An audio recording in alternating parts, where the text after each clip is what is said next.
ኢትዮጵስ ኪያ ሞንቶሶሪ ቅድመ አንደኛ ደረጃ ትምህርት ቤት ባዘጋጀው የዚህ የሩጫ ውድድርና የቤተሰብ ቀን ላይ ስትጋበዝ ደስታዋ ወሰን አልነበረውም።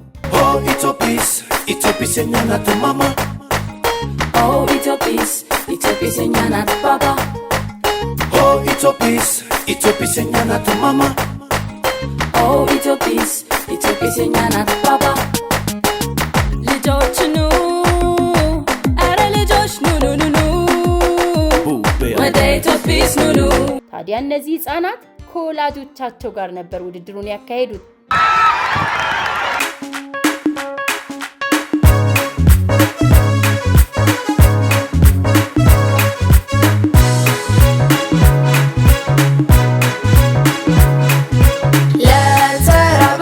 አሳትስተው ማጥመድን ግን አስተምረው ደግሞ ደጋግሞ እንዳይርበው እውቀት በጊዜ አስጨብጠው